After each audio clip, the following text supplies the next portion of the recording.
അഥവാ ഈ തൈറോയിഡ് എന്ന് പറയുന്നത് ഒരു ഗ്രന്ഥിയുടെ പേരാണ്, ഒരു അസുഖത്തിന്റെ പേരല്ല. ക്ഷീണമാണ് ഡോക്ടറെ, തീരെ ഉന്മേഷമില്ലാത്ത അവസ്ഥ എപ്പോഴും കടക്കേണ്ടതായിട്ട് വരുന്നു. തൈറോയിഡ് ഉള്ള ആളുകൾ ശ്രദ്ധിക്കേണ്ട കുറച്ച് കാര്യങ്ങൾ, നാം നിയന്ത്രിക്കേണ്ട കുറച്ച് കാര്യങ്ങൾ, അറിഞ്ഞിരിക്കേണ്ട കുറച്ച് കാര്യങ്ങൾ എന്ന് പറയുന്നത്, വന്നു കഴിഞ്ഞാൽ ലോകാവസാനം വരെ തൈറോയിഡിന്റെ മരുന്ന് കഴിക്കണം, തൈറോയിഡ് മാറുകയില്ല എന്നുള്ള ഒരു ചിന്തയാണ് ഇപ്പോൾ ഉള്ളത്.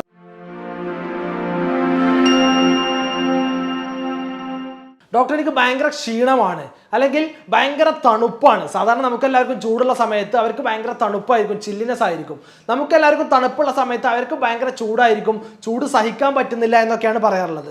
സാധാരണയായി കോമൺ ആയിട്ട് തൈറോയിഡിന് കാണപ്പെടുന്ന ലക്ഷണങ്ങളാണിത്. സാധാരണ തൈറോയിഡ് പേഷ്യൻസ് പറയുന്ന ലക്ഷണങ്ങളാണിത്.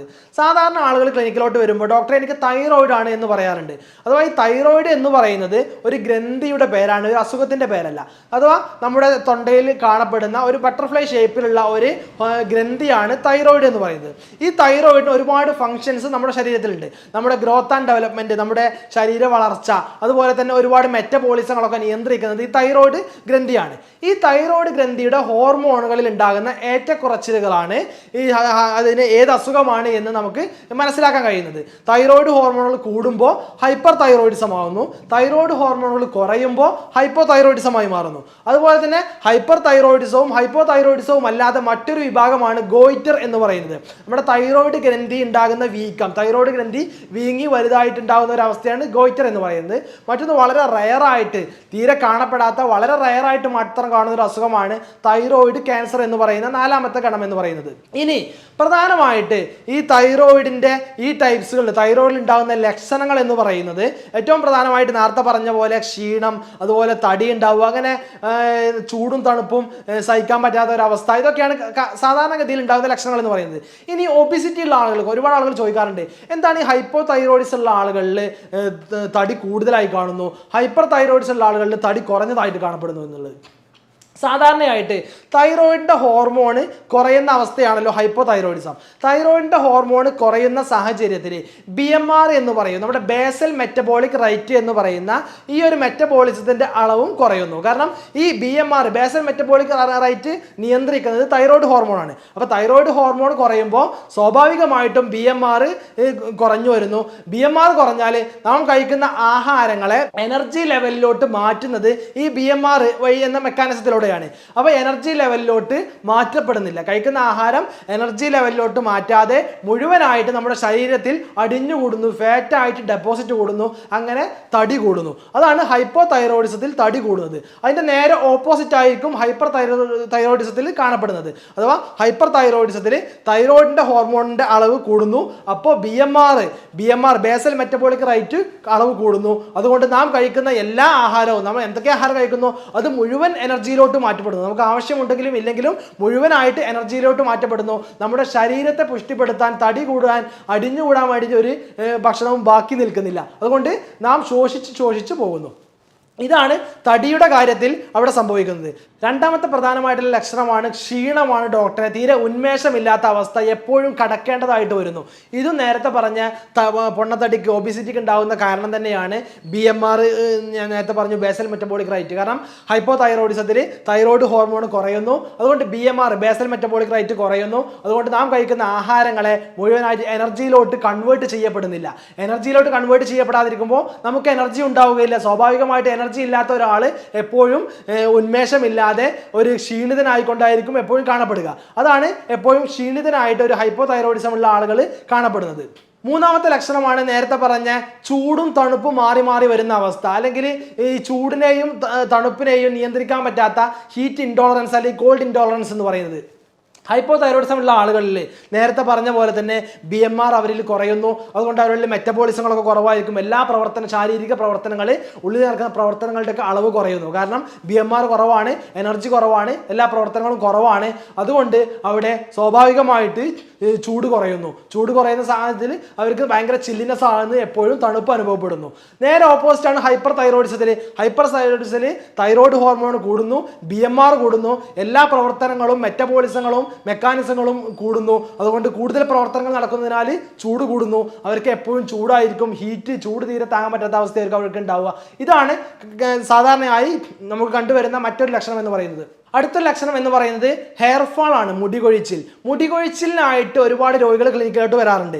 മുടി കൊഴിച്ചിലിനാവുമ്പോൾ നമ്മൾ സാധാരണ മുടി കൊഴിച്ചിലുള്ള മരുന്ന് മാത്രം കൊടുത്തിട്ട് അല്ലെങ്കിൽ തേക്കാനുള്ള എണ്ണ മാത്രം കൊടുത്തുകൊണ്ട് പ്രത്യേകിച്ച് കാര്യം ഉണ്ടാവില്ല. കാരണം ആ മുടി കൊഴിച്ചിലിൻ്റെ അടിയിലുള്ള കാരണം എന്താണെന്ന് നാം കണ്ടെത്തിയിട്ടില്ലെങ്കിൽ അത് മാറാനും പോകുന്നില്ല. അതുകൊണ്ട് മുടി കൊഴിച്ചിൽ വരികയാണെങ്കിൽ സാധാരണ ഡോക്ടർമാർ നിർദ്ദേശിക്കാനുള്ള ടെസ്റ്റാണ് നിങ്ങൾ തൈറോയിഡ് ഉണ്ടോ എന്ന് നോക്കി. കാരണം തൈറോയിഡിൻ്റെ ഒരു പ്രധാനപ്പെട്ട ഒരു ലക്ഷണമാണ് മുടി കൊഴിച്ചിൽ എന്ന് പറയുന്നത്. അപ്പോൾ തൈറോയിഡ് ഉണ്ടാവും ടെസ്റ്റ് ചെയ്യുമ്പോൾ. അപ്പോൾ ആദ്യം ആ തൈറോയിഡിനെ നമ്മൾ ചികിത്സിക്കേണ്ടി വരും. എന്നാൽ മാത്രമേ ആ മുടി കൊഴിച്ചിൽ നമുക്ക് പരിഹരിക്കാൻ കഴിയുള്ളൂ.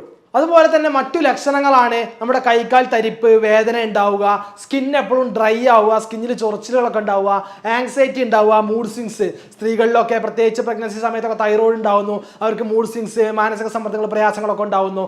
ഇതൊക്കെയാണ് അതുപോലെ തന്നെ കോൺസ്റ്റിപ്പേഷൻ, വയറ്റിൽ നിന്ന് കൃത്യമായിട്ട് പോവാതിരിക്കുക, ഒന്നിടവിട്ട് പോകുക, അല്ലെങ്കിൽ 2-3 ദിവസം വയറ്റിൽ നിന്ന് കൃത്യമായിട്ട് ക്ലിയർ ആയിട്ട് പോകുന്നില്ല ഡോക്ടർ എന്ന് പറയുക. ഇതൊക്കെയാണ് സാധാരണഗതിയിൽ കാണപ്പെടുന്ന തൈറോയിഡിൻ്റെ ലക്ഷണങ്ങൾ, തൈറോയിഡ് സംബന്ധമായിട്ടുള്ള അസുഖങ്ങളുടെ ലക്ഷണങ്ങൾ എന്ന് പറയുന്നത്. ഇനി തൈറോയിഡിന്റെ ടെസ്റ്റ് എങ്ങനെയാണ്, തൈറോയിഡ് ഉണ്ടോ ഇല്ലേ, എന്ത് തൈറോയിഡ് ആണ് എന്ന് മനസ്സിലാക്കുന്നതിന് വേണ്ടിയിട്ട് അതിലെ ടെസ്റ്റുകൾ എന്ന് പറയുന്നത് കോമൺ ആയിട്ട് നാം ചെയ്യാറുള്ള ബ്ലഡ് ടെസ്റ്റ് ആണ് TFT, തൈറോയിഡ് ഫംഗ്ഷൻ ടെസ്റ്റ് എന്ന് പറയുന്ന ടെസ്റ്റ്.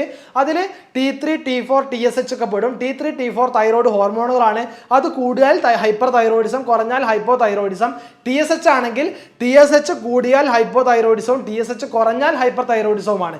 ഇനി ചില ആളുകൾക്ക് ഈ തൈറോയിഡിന്റെ ഈ ഹോർമോണുകളൊക്കെ നോർമൽ ആയിരിക്കും, എന്നാലും അവർക്ക് ഇത്തരം ലക്ഷണങ്ങളൊക്കെ ഉണ്ട് എങ്കിൽ നമ്മൾ അടുത്തൊരു ടെസ്റ്റ് ആയിട്ടുള്ള തൈറോയിഡ് ആന്റിബോഡി ടെസ്റ്റ് ചെയ്യേണ്ടതുണ്ട്.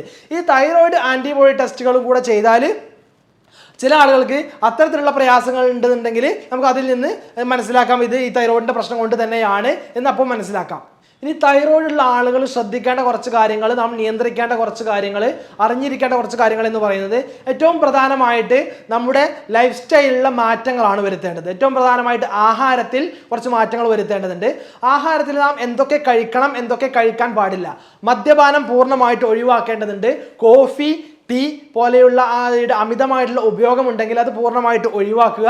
അതുപോലെ തന്നെ ചില ആളുകൾ ചോദിക്കാറുണ്ട്, ഡോക്ടറെ ഗോതമ്പിൽ ഗ്ലൂട്ടൻ എന്ന് പറയുന്ന ഒരു ഘടകം അടങ്ങിയിട്ടുണ്ട്, അതുകൊണ്ട് ഗോതമ്പ് ഈ തൈറോയിഡുള്ള ആളുകൾ ഒഴിവാക്കേണ്ടതില്ല, അത് കഴിച്ചാൽ പ്രശ്നമുണ്ടോ എന്ന് ചോദിക്കാറുണ്ട്. സാധാരണ തൈറോയിഡ് പ്രശ്നങ്ങൾക്കൊന്നും ഗോതമ്പ് കഴിക്കുന്നതുകൊണ്ട് പ്രശ്നമില്ല.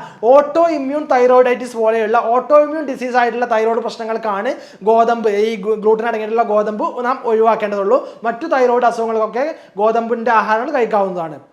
മറ്റൊന്നാണ്, ഒരുപാട് ആളുകൾ ചോദിക്കാറുണ്ട്, കാബേജ് അതുപോലെ തന്നെ കോളിഫ്ലവർ ഒക്കെ കഴിക്കാൻ പറ്റുമോ, അത് ഒഴിവാക്കേണ്ടതില്ല എന്നൊക്കെ. അത് നാം വേവിച്ച് കഴിക്കാവുന്നതാണ്. വേവിക്കാതെ നമ്മളുടെ വെസ്റ്റേൺ സ്റ്റൈലിൽ വേവിക്കാതെ പച്ചയായിട്ട് ഈ തൈറോയിഡുള്ള ആളുകൾ കഴിക്കാൻ പാടില്ല. തൈറോയിഡുള്ള ആളുകൾ നിർബന്ധമായിട്ടും കാബേജൊക്കെ കഴിക്കുമ്പോൾ അത് വേവിച്ചതിന് ശേഷം മാത്രമാണ് കഴിക്കേണ്ടത്. മറ്റൊന്ന്, വെള്ളം ധാരാളമായിട്ട് കുടിക്കേണ്ടതുണ്ട്.